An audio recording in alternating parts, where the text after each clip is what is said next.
Six in the love, live. Driving with the love, live. Driving with the love, live. Six in the love, live. Six in the love, live. Driving with the love, live. Driving with the love, live. Six in the love, live. Six in the love, live. Driving with the love, live. Driving with the love, live. APSS in love, live. মোক কৈ তাতে কিছুমান কাৰ্বি মানুহক লগ পালোঁ মই নামবিলাক নকওঁ চিনি পাওঁ তেওঁলোকে মোক ক'লে যে আজি কেইদিনমানৰ আগত মেডাম আহিছিলে নহয় মই বোলো কোন মেডাম বোলে আমাৰ চিফ মিনিষ্টাৰৰ মেডাম আৰে ভাই মই ইয়াত খোজকাঢ়িবলৈ ইমান দিগদাৰ পাইছোঁ চিফ মিনিষ্টাৰ মেডাম কেনেকৈ আহিলে আহিছে মই কেলে আহিছে চিফ মিনিষ্টাৰ মেডামে ইয়াতে কিবা এটা কৰিব খুজিছে নহয় এনেকৈ মই বোলো হয় নেকি বলকচোন কোনফালে চিফ মিনিষ্টাৰ মেডাম কৈছে ময়ো যাব পাৰোঁ চাওঁ তাৰপিছত চিফ মিনিষ্টাৰ মেডাম যিডোখৰলৈ গৈছিলে সেইডোখৰলৈ গৈ দেখিছোঁ যে তাত কিছুমান পকাৰ ৱাল বনোৱা হৈছে মই সুধিলোঁ আৰে ভাই পাহাৰৰ ইমান ওপৰত ইয়াত কোনে কাৰ মাটি দখল কৰিব ইমান ধুনীয়া পকাৰ ৱাল বনাইছে মই কেলৈ বনাইছে কৈছে এইটো 1000 বিঘা মাটি এইটো যে দিবলৈ লৈছে এইডোখৰতে দিবলৈ লৈছে নেকি এনেকৈ কৈ আছে মানুহে বোলো হয় নেকি কেলে তাৰপিছত বোলে অলপ দূৰ আগবাঢ়ি গ'লোঁ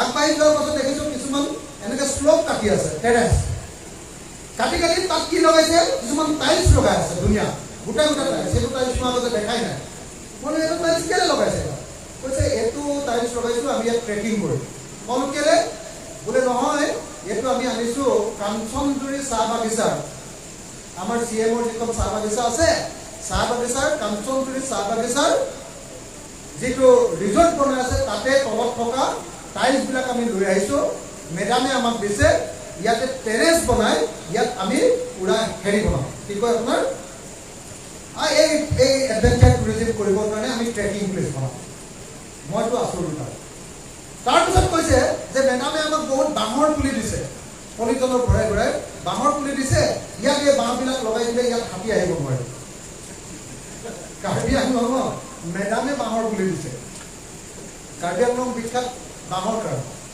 হয়নে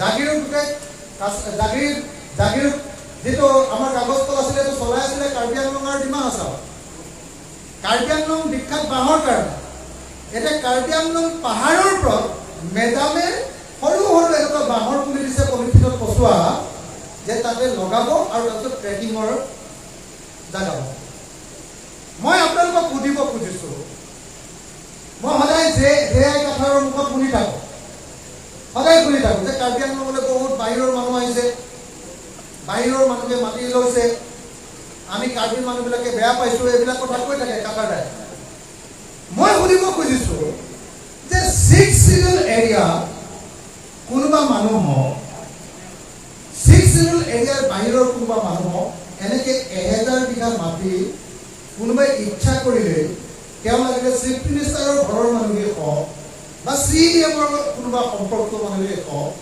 বাহিৰৰ মানুহক এনেকৈ 1000 বিঘা মাটি দিব পাৰিনে পাৰিনে নোৱাৰে এইটো কাউন্সিলৰ নিয়ম হৈছেনে নাই আজি যি সময়ত মোৰ বাইদেউ ইয়াতে ডিফুত থাকে যি সময়ত মোৰ ভিনদেউ ইয়াত 1961 চনত ডিফু নগৰত থাকিবলৈ আহিছিলে 1961 এতিয়া আমাৰ খিলঞ্জীয়া আহোম মানুহবিলাকে আমি আহোম মানুহবিলাকে আমি ভাবোঁ খিলঞ্জীয়া মানুহবিলাকে আমি ভাবোঁ যে এইটো কাৰ্বি আংলং ইয়াতে আমি বেছি মাটি কিনা বেচা কৰাটো ভাল নহয় এনেকৈ আমি ভাবোঁ নিজে ইয়াত কাৰ্বি মানুহৰ হাতত বেছিভাগ মাটি থকাটো ভাল সেই সময়ত আপোনালোকৰ কাউন্সিলে যদি এতিয়ালৈকে অনুমান পূৰ্ব এতিয়ালৈকে কাগজখন পোৱা নাই হাব কাম যদিহে কাৰ্বি আংলং পাহাৰৰ 1000 বিঘা মাটি ট্ৰেকিং কৰিবৰ কাৰণে কোনোবা চিফ মিনিষ্টাৰৰ কোনোবা পৰিয়ালক যদি এনেকৈ মাটি দিয়ে সেইটো 6 শিডিউল এলেকাৰ কাউন্সিল এখনৰ কাম হ'বনে এটা ভাল কাম হয়নে নহয়? ভাল কাম হয়নে নহয়? নহয়। হয়নে?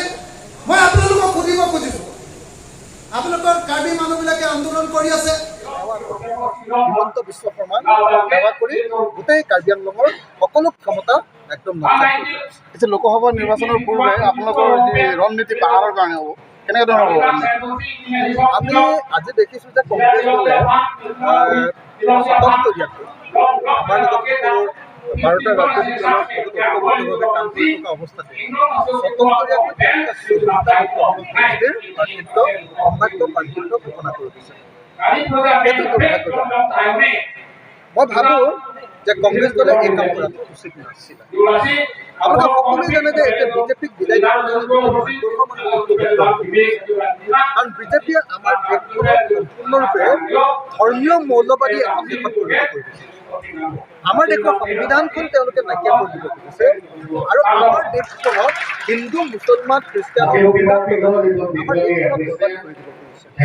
আমাৰ দেশৰ সম্পদ সকলোবিলাক কোম্পানীবিলাকৰ হাতত কোম্পানীবিলাকৰ হাতত আৰু আমি দেখিবলৈ পাইছোঁ যে দুৰ্ভাগ্যজনকভাৱে এই চৰকাৰৰ দিনত মূল্য বৃদ্ধি সাংঘাতিক ধৰণে বৃদ্ধি পাইছে, যাৰ ফলস্বৰূপে অৱস্থা বেয়া। এনেকুৱা পৰিস্থিতিত গোটেই দেশৰ মানুহে ভাবিছিলে যে ঐক্যবদ্ধভাৱে এইবাৰ বিজেপিক পৰাভূত কৰিব লাগে, কিন্তু অসম কংগ্ৰেছে কালি যিধৰণে 84জনীয়া এখন তালিকা সম্ভাৱ্য তালিকা তেওঁলোকে প্ৰকাশ কৰিছে, এইটোৱে মিত্ৰতাৰ ধৰ্মৰ ওপৰত আঘাত সানিছে। এইটো অগণতান্ত্ৰিক আৰু এনেকুৱা কাম কৰা উচিত নহয়। মই আকৌ এবাৰ স্পষ্টকৈ ক'ব খোজোঁ যে আমি ৰাইজৰ দলে কংগ্ৰেছ দলৰ লগত ঐক্যবদ্ধভাৱে আগবাঢ়ি যাব খুজিছোঁ। আমি সকলোৱে লগ লাগি 2024 চনৰ নিৰ্বাচনত লোকসভা নিৰ্বাচনত ঐক্যবদ্ধভাৱে আগবাঢ়ি যাব খোজোঁ, কিন্তু কংগ্ৰেছ দলে যদি এনেকুৱা ধৰণে নিজাববীয়াকৈ তালিকা প্ৰকাশ কৰে, এতিয়া ডেফিনেটলি আমাৰ দলবিলাকৰ মাজত এটা সংঘাতৰ সৃষ্টি কৰিব, ভুল বুজাবুজিৰ সৃষ্টি কৰিব আৰু এনেকুৱা কাম কেতিয়াও কৰা উচিত নহয়। 2021 চনৰ নিৰ্বাচনত মই আপোনালোকক স্পষ্টকৈ ক'ব খোজোঁ যে কংগ্ৰেছ দলৰ লগত ৰাইজৰ দলে ঐক্যবদ্ধভাৱে নিৰ্বাচন খেলিবলৈ সিদ্ধান্ত লৈছে। অকল গুৱাহাটীতে সিদ্ধান্ত লোৱা নহয়, দিল্লীত গৈ আলোচনা কৰি সিদ্ধান্ত হৈছে। কিন্তু কংগ্ৰেছ দলে ৰাইজৰ দলক বিশ্বাসঘাতকতা কৰে। 2001 আনকি EM বিলাকৰ হাততো এতিয়া ক্ষমতা নাই।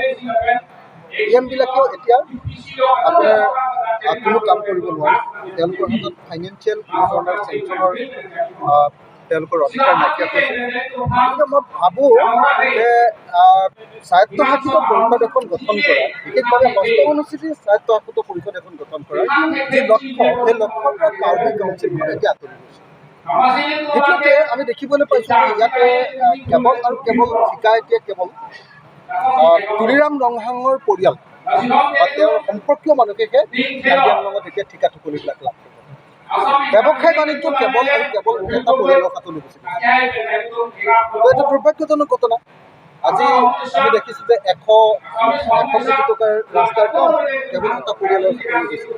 ইয়াত ঠিকা টুকুলি সকলোৱে মানুহে মোক কৈ আছে যে ইয়াতে শিলৰ চিণ্ডিকেট, বালিৰ চিণ্ডিকেট, ইয়াতে কাঠৰ চিণ্ডিকেট, এই আটাইবিলাক এতিয়া কেৱল আৰু কেৱল মানুহৰ হাতত কোনো ধৰণৰ অধিকাৰ ইয়াত এতিয়া নাই। এইটো দুৰ্ভাগ্যজনক।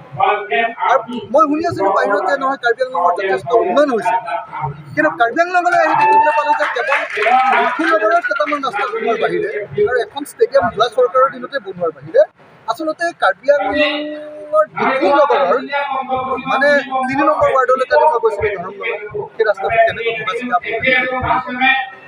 মানে কেৱল লক্ষ্মীনগৰে নহয়, সমগ্ৰ কাৰ্বি আংলং জিলাত আমি দেখিবলৈ পাইছোঁ যে এতিয়া উন্নয়ন একদম স্তব্ধ হৈ পৰিছে। ৰাস্তা পথৰ অৱস্থা বেয়া, উন্নয়নমূলক কোনো কাম কাজ হোৱা নাই। ব্যৱসায় বাণিজ্য কেৱল এজন বা এটা পৰিয়ালৰ গুচি গৈছে, যাৰ ফলস্বৰূপে ইয়াত ডিফু বজাৰৰ ডিফুৰ যিখন মাৰ্কেট, সেই মাৰ্কেটখনৰ বজাৰো বেয়া হৈ গৈছে। কাৰণ আগতে 300 বা 400 ঠিকাদাৰে কাম কৰিছিলে, এতিয়া এটা পৰিয়ালৰ সকলোবিলাক ঠিকা কাম কৰিছে। গতিকে বজাৰৰ অৱস্থাও বেয়া। গতিকে মই ভাবোঁ যে ক্ষমতাৰ বিকেন্দ্ৰীকৰণ বা 6 চিডুলৰ যিটো